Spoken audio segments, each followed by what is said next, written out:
All right, thanks everyone for being here. We're going to get started. When I was in college, I had a friend tell me that she thought I was more aggressive towards women than I was towards men. I thought this is ridiculous. I'm a good person. I don't treat people differently or do anything like that. So she challenged me to do something. For a week, I would write down every argument I had. I would write down who it was with, how angry I was, how long it lasted, what it was about, things like that. At the end of the week, it turns out she was right. I was a lot more aggressive towards women than I was men. I don't have the exact numbers because I was ashamed and I threw the paper away, but it was something like twice or 3 times as much as I argued with men, and that's despite me hanging out with a lot more men in college. This was my first introduction into seeing how I could be biased in my own life. In the computer science classes that I took in college, I got used to being either the only female student or one of the few female students in each class. This trend continued into my internship experiences, as well as when I started working full-time. I was the only female engineer and the most junior engineer on my team for a couple of years. One day, we got new female engineers. I remember initially feeling threatened, and I wasn't as helpful as I should have been. Looking back and evaluating that now, I think there were a lot of reasons I felt this way. It was the first time my team was getting new engineers since I had joined. I was still pretty insecure about my own abilities at that time, and I had a strong case of imposter syndrome. I remember being busy on a big project, and finally, I think part of me felt like there was more competition with these female engineers than there would be had they been men. This talk is about bias.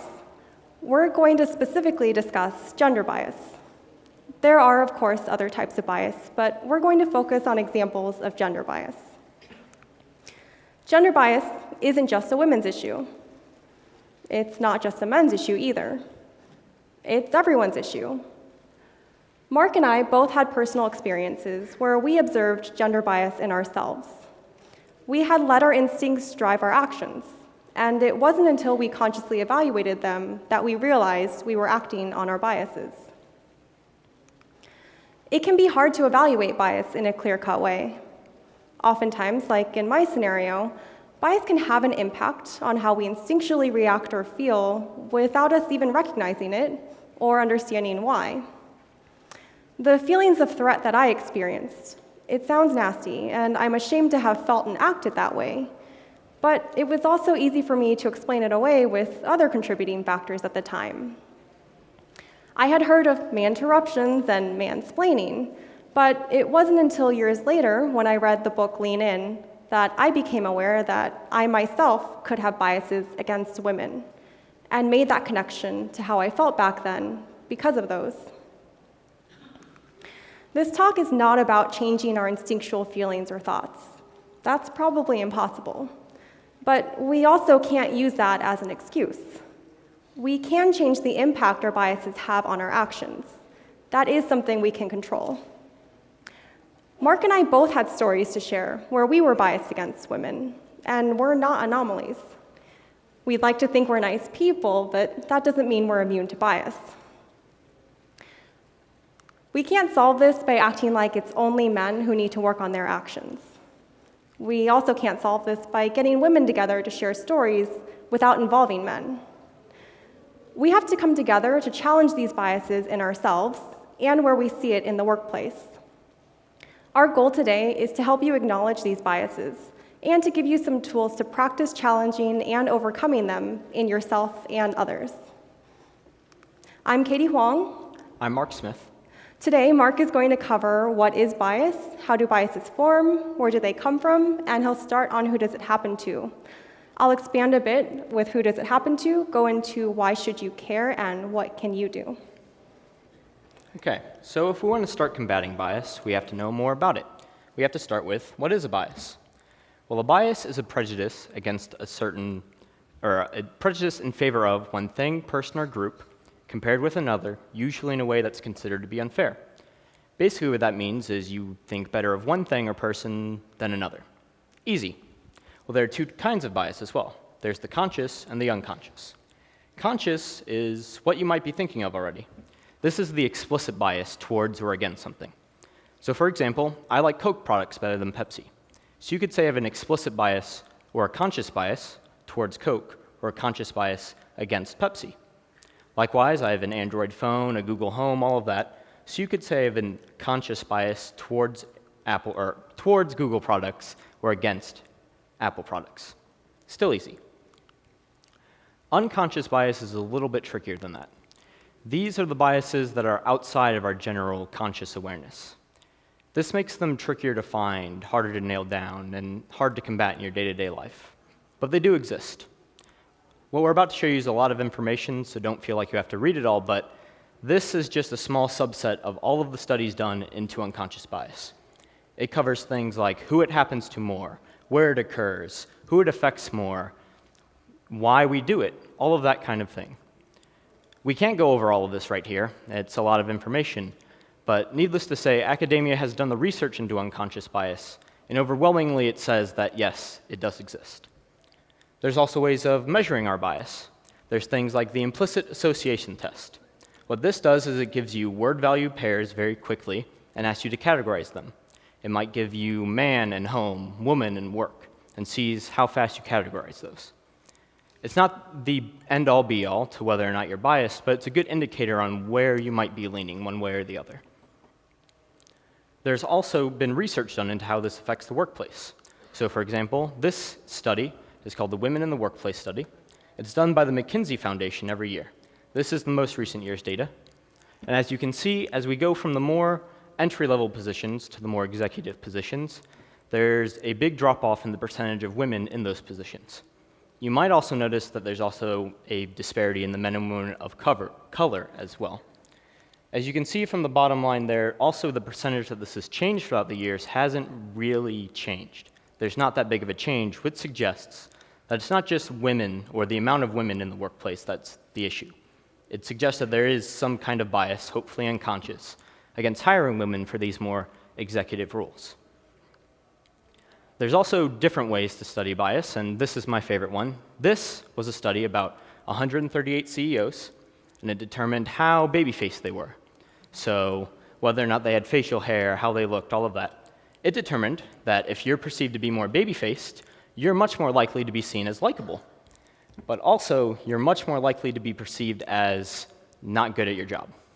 Not a great thing, but it's a fun way to show that even something like how much facial hair you have or how your face looks affects how people think about you. Let's move back on to more of a general example of unconscious bias. An example of this might be someone who always drives in the middle lane or the left lane in a multi-lane highway. This person may not know that they do that, and even if you point it out to them or ask them, they probably couldn't tell you why. It's probably a combination of a lot of different factors, actually. Maybe the person who taught them how to drive always did it. Maybe it just lets them go faster. Maybe one time they were driving in that right lane at night and they almost hit a deer, and now they just rather stay away from it. It's such an automatic, almost unconscious-like ability that we never think about it. We never challenge it. So I hope now we can see how these unconscious biases might slip into our everyday life, even without us knowing it. For the rest of the talk, when we mention bias, we're going to be thinking of these more unconscious examples. These are the ones that are harder to root out in our day-to-day life and trickier to find, but they still have just as much impact as a conscious bias. So now we know a little bit more about them, but you might be asking, how do they form? So how do they form? Well, it normally comes from one of two places, either from societal pressures put on us or our personal experience. Our weary driver from the early example is a good example of a personal experience. Their experience about almost hitting the deer surely influenced which lane they decide to drive in now. This, at first, was a conscious bias against that right lane. Over time, though, they just kind of forgot why they did it, and then they just did it. This is a good example of a conscious bias turning into an unconscious bias. Over time, we forget why we originally did something, until it becomes normal, until it becomes a habit. And when something becomes a habit, we get resistant to change. When someone questions why we do something like a habit, maybe even suggesting that we change, we get angry, we get defensive. Our fear of being wrong kicks in, and we defend something that we might not have a really good reason to defend. So let's move on to another example. Cereal. Do you buy name brand cereal or generic? Why? This is another good example of a potential personal bias. And I'll use myself again as an example. I always buy name brand cereal. When I was growing up, my family always bought name brand cereal. One time when I was in college, my roommate and I were going shopping, and he told me he wanted to buy off-brand cereal because he thought it was cheaper. I remember acting really defensively about it, saying things like, but I know this one tastes good, and it's not that much cheaper. Does it even really matter? I was being overly defensive about something I didn't have a really good reason to defend. But this helps us see an important point. Sometimes how our family does things or how they act influence today how we act or do things. Maybe I wouldn't buy name brand cereal if my family hadn't always done it. So now we've talked about how personal experience can affect us, so let's move more on to how society can influence us. One way to do that is from this study. It's called Checkmate, the role of gender stereotypes in the ultimate intellectual sport. So what this study did was taken a bunch of above-average chess players and made them play in online matches. The only difference about these matches were they were told the gender of their opponent. So they were either told their opponent was a male, a female, or there was no gender information. This led to some interesting results. As you can see here, when women were told they were playing other women, or someone whose gender information they didn't know, they did just about as well as men. Likewise, when men were playing someone who they were told was another man, or someone whose gender information they didn't know, they did just about as well as women. The disparity here is that when women were told that they were playing a man, they did significantly worse. And likewise, when men were told that they were playing a woman, they did significantly better. Now, the kicker here is that they weren't always playing someone of that gender. They were just told that. So women tended to do much worse against other women, but only when they were told that they were playing a man. The authors of the study conclude that these results are a direct result of gender stereotypes affecting how these players acted or thought during the match. Women tended to play much more passively when they thought they were playing a man, and men tended to play much more aggressively when they thought they were playing a woman. To me, this is a clear example of a bias. Not just a bias that women might have against themselves, but that men might have against women as well. It's not something that can easily be seen, or it's something that maybe can easily be seen, but these types of stereotypes affect how people think, how they act. And oftentimes, they often propagate themselves even more. The more we see these things, the more they just kind of come out. We can see that in our next example too, which is about joking. It's another form of societal bias that gets pushed on us. So for example, we'll use joking about bias itself. A joke about bias might sound something like, well, that's just my bias, I guess. It's often a sarcastic or quippy way to get around an issue without ever actually addressing it. And obviously, this isn't the end of the world or anything. It's just a joke, but it can still have real-world implications. Even if everyone who hears the joke is okay with the joke, it can still affect how they think or how they act. Still, when they hear the joke, they perceive that as okay or normal. As the mere exposure effect tells us, the more we experience something as okay or normal, the more likely we are to think it's okay, even if that belief is unconscious. Like the chess study shows, this can help affect how people think or act, especially in a workplace. It can also propagate on itself. An example of this is, on our team, we get rid of warnings in our code and erroneous Jenkins build failures. We do this because we know the more engineers see those things, the more likely they're going to treat future warnings or failures as okay or normal. That's not a real failure, ignore it. Like the driving example show, these things are hard to find. They slip into our life without us knowing it, but like the chess example shows, they can have a real impact on how people are treated or how they perform. This helps us tie into the rest of the talk. When we think of unconscious biases, we tend to think of the more harmful unconscious biases. One, someone might have a different race or gender or sexuality. Like we've said before, like we keep saying, these biases are tricky to find, and we most likely don't mean for them to slip into our lives. But they can have a real impact on how people are treated or how they perform. So now we've talked a lot about bias and what it is, so let's start moving on to how we can start combating them. Well, unfortunately, to start combating them, we have to know just a little bit more about them. We have to know where it comes from. And quite frankly, it comes from people not having as objective of brains as we'd like. We take in a load of information, and yet we have to make snap decisions constantly. We take in all of our senses, sight, smell, taste, feeling, all of that. And yet our brains are evolutionary trained to make these snap decisions. A good example of this is that you can actually always see your nose. It is always in your line of sight. And if you try right now, you can actually see it. But your brain knows that that's not useful information all of the time. So it tends to filter it out, because it knows, hey, I don't need to know where my nose is. But your brain does this when you're making arguments with people, or maybe even judging them. It takes in all of this information and then starts to filter out stuff it doesn't think is important, or maybe even adds in things that it thinks is important. This might not always be the right thing to do, though. This makes sense, though, at why we started stereotyping things. We need to group things together really quickly because our brain needs to make this quick decision.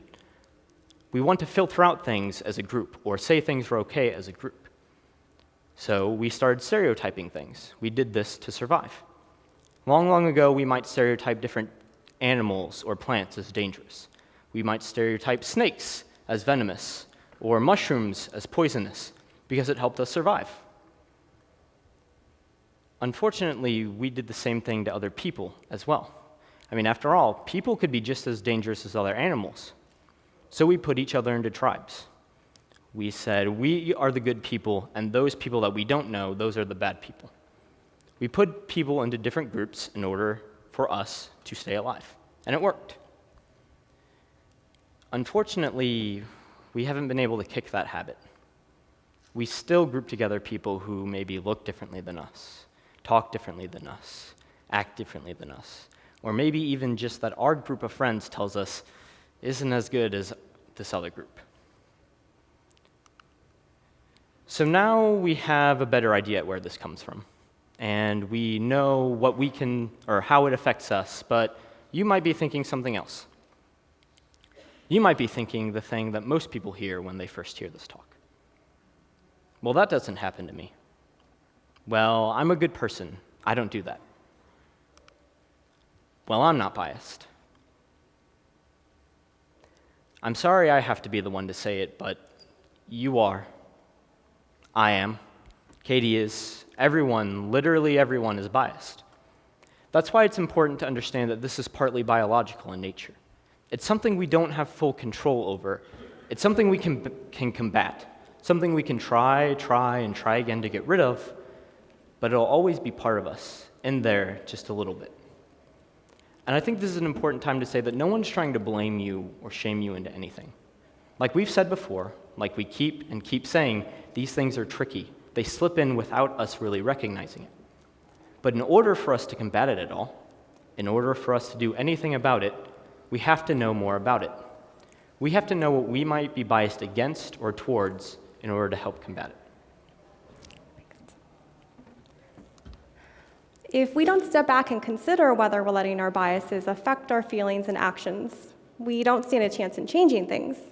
We'll stick with the status quo. And as Mark showed us earlier in the corporate pipeline graph, that means significantly less female executive representation. Remember that these biases affect us without us even knowing it. When people believe that they're fair and objective, they have no reason to question, monitor, or consider changing their behavior. Research has shown that companies that emphasize meritocratic values, meaning that they claim to recognize and promote based on performance only and nothing else, those companies are actually more prone to exhibiting bias than companies that don't make this claim. In one study, participants were asked to write a short story about themselves. One group was asked to think about themselves and write the story using positive trait words, such as generous and caring. Another group was asked to think about themselves and write the story using negative trait words, such as greedy and selfish. They were later asked if they'd like to make a small, less than $10 donation to a charity of their choice. Those in the positive traits group gave an average of $1.11. Those in the negative traits group gave an average of $5.56. These results demonstrate that when people believe themselves to possess these positive traits and to overall be moral, that's enough for them. They don't need to prove anything with their actions because they already know that they're generous and caring. When people have their moral identity threatened, however, like those in our negative traits group, they make more of an effort to regain lost self-worth. This same idea carries forward to people who believe that they're not biased. People who believe that they're not biased aren't driven to take any actions to prove that they're not because they already know it. But remember, everyone is biased. Why is this something you should care about? It's important to be able to work well with people with different backgrounds. If your biases result in the people you work with feeling disrespected or ignored, although this may be happening unintentionally, people might feel like they're being treated unfairly, and that could limit your career. You may be missing out on important perspectives that you could benefit from. For those who mentor or are in leadership positions, being able to mentor a diverse group and represent your associates fairly will make them and you feel more fulfilled. When your associates do well and you help them achieve that, that's a win for you. A more diverse team with different ideas and backgrounds leads to better, more inclusive solutions. Study after study has demonstrated this. In one study, researchers observed different groups working together through a murder mystery activity to identify the perpetrator. Groups made up of 4 close friends reported they felt comfortable working together. They felt they worked together effectively. They felt more socially validated, and they were more confident in their answers. Groups made up of 3 close friends with 1 newcomer, so someone they weren't friends with, they experienced a drastically different group dynamic. They felt uncomfortable working together. They felt they weren't very effective working together. They felt less socially validated, and they were less confident in their answers. However, the groups with the newcomer identified the correct perpetrator more frequently than the groups made up of only friends. We tend to be more comfortable working with people who are similar to ourselves, but bringing in different opinions makes us question our decisions with a different perspective. This helps lead to better outcomes, despite it maybe being uncomfortable or feeling less effective. Hiring people with diverse backgrounds isn't just the right thing to do, it leads to better results. We all have unconscious biases, and we don't want them to get in the way of us working well and achieving great results together. What can you do? Before getting into the tips and tricks, I want to stress the importance of those in mentoring or leadership positions, either formal or informal, really trying to embrace and incorporate these practices. It can be difficult for newer associates to feel like they're in a position where they can openly question others. Seeing leaders demonstrate and set an example by employing these is more likely to empower them to do the same. Practicing these can also encourage others to challenge their own biases in an indirect way. Here are some of the ways bias can be displayed at work and what you can do to address them. We'll start with meeting etiquette. Amplification is a technique that can be used when you notice that an idea is ignored, or an idea that originated with Pam is simply repeated by Jim, and Jim gets the credit for it. Sometimes Jim doesn't even have to repeat the idea, and people think it came from him. Maybe you've been Pam in these scenarios, and maybe you've even unintentionally been Jim. Some people may reason that it doesn't really matter who gets the credit for the idea, as long as we end up making the right decisions. But these instances can add up and have an impact in performance reviews and promotion considerations, as well as frustrate Pam. When you notice these things happening, you can say things like, I like Kim's idea of, or I think we should consider Julia's idea of, or I see you agree with the point that Ashley made earlier. If you find yourself in Jim's position where you've been credited with an idea that wasn't yours, you can say something like, that was actually Sonika's idea. Give that credit back.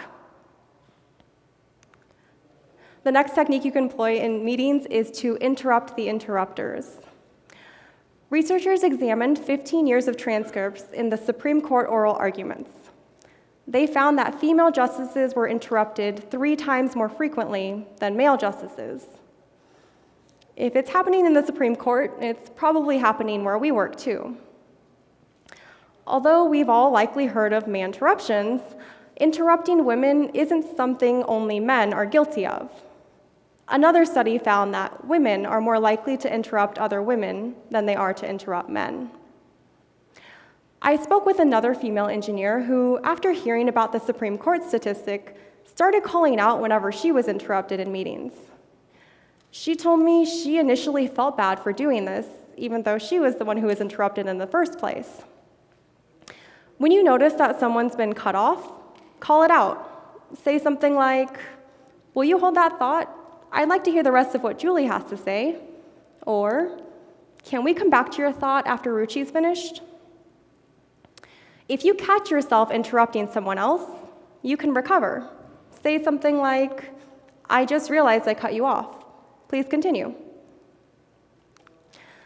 Some people may worry about these tactics being seen as perpetuating the stereotype of saving a damsel in distress. To instigate change, though, it's going to take more than women standing up for themselves, or even women standing up for other women. We need buy-in and role models, setting good examples all around. When someone notices that they've been cut off, ignored, or someone else is getting the credit for their idea, they're likely struggling with some internal dialogue. Here are some of the things that might be going through their mind, all in a few seconds. Is it worth it for me to say something? Will I come off as rude? Did they realize they interrupted me? Isn't that what I said? If someone else was talking, would the same thing have happened to them? If you help someone out when you notice these things happening, it puts an end to that internal dialogue, and it will be appreciated. The female engineer I talked about earlier, who felt bad for calling out when she was interrupted, she would have appreciated if someone else had noticed and called it out. There is a societal bias that expects women to be nice, friendly, and collaborative, so when women get frustrated and stand up for themselves, this assertiveness doesn't jive well with others. In a recent study, undergraduate students participated in mock jury deliberations, moderated over the computer. They believed they were interacting with 5 other jurors. What they didn't know was those 5 other jurors were all fictional computer simulations. 4 of the jurors were given gender-neutral usernames, and they were programmed to agree with the participant's decision. The last juror was programmed to angrily hold out. When that last juror was given a username that identified them to be a man, both male and female participants became less confident in their original decisions, and they were more likely to change their position. When the angry holdout was given a username that identified them to be a woman, both male and female participants became more confident in their original decisions. This suggests that when men display anger, they gain influence. Yet when women display anger, they lose it. You can see here that the participants' level of confidence decreased sharply when they believed the angry holdout was a man, and increased a bit when they believed the angry holdout was a woman. So remember that the exact same arguments with the same levels of anger were used. Here you can see that the participants' perception of the angry holdout's competence level increased more sharply when they believed the angry holdout was a man. This leads into our next tip, which is evaluating assertiveness versus aggressiveness. If there's an event in which you feel like a woman is being aggressive, imagine a man in that same situation and see if you feel the same way. Does he come off as aggressive, or is he maybe just being assertive? I've noticed that I tend to be more uncomfortable when a woman is angry than when a man is, so I try to level set when this happens by doing this. Remember from our last mock jury deliberation study that when women display anger, they lose influence. For those who gather feedback from others for direct reports, if situations like this are brought to you, gather the details of it and take this approach. Maybe challenge the complainant to do so too.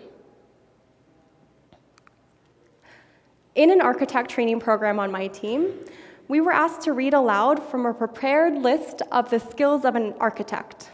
Here's a snippet from that list. As we went around the room with each person reading out loud one skill, I quickly noticed that all of the pronouns used were male. His, he. I then noticed that I was the only woman in the room, and I wondered if anyone else had noticed the wording or was bothered by it. When it was my turn, I said his or her, he or she. You get it. Another woman who was going through the same program, but in a different group, was even bolder than I was, and just replaced the male pronouns with female ones. What I wanted to focus on was the important content in that session. Instead, the little words made me feel like an outsider. I know the intention was not to alienate. It probably wasn't considered at all. But that's kind of the point. This may seem like a minor issue, but a simple change to using inclusive pronouns could have avoided it entirely and allowed me to focus on the important lessons without getting distracted. Mark talked about the mere exposure effect earlier. Defaulting to the male pronouns unconsciously, or in my case here, consciously, reminds us that men are expected in these roles. Adding in female pronouns for every other architect skill would give some exposure to a woman being in the role and help normalize it. You might be thinking now that we should make sure that all of the women are mentored by other women, and we should make sure our executive women are serving on all of the various boards and committees. However, that's not the answer. While it's well-intentioned, when there are significantly fewer women to select from, which we saw from our corporate pipeline graph, that ends up straining their time to do their actual work, which then impacts their performance. This is another reason why it's important that the effort is shared and not something only women champion. It's also important to remember that women also have biases against women. So simply having women on a hiring board, for example, doesn't mean that women aren't going to be biased against. Men and women both display a bias to hire men over women. This is because, for the most part, we've all been raised in a society where there are fewer women in certain roles and fewer women in executive roles. There's a bias that expects women to be modest, but this modesty about the work that they do doesn't help when women want to progress in their career. Our final tip is on coaching. Ask your mentees or your direct reports to keep track of their accomplishments so that they aren't forgotten. When opportunities arise for new projects, revisit those accomplishments rather than going with your gut on who feels right for it. Remember that we tend to gravitate towards those who are similar to ourselves, but as we saw in the murder mystery study, that doesn't lead to the best results. When offering opportunities to women that you think they would excel at, remind them of those previous successes. Sometimes people just need a vote of confidence. So what now? Well, there are three main things we want you to remember from this talk. The first one is that everyone is biased. Easy enough to remember. The second one is that no one's blaming you for being biased. Partly biological in nature, we don't really have control what slips in and out, but we can still control what we do about it. So our third point is that it does get better, but only if you work on it. We've given you some tips and tricks now to start incorporating it in your life, especially at work. So all that's left is to go do it.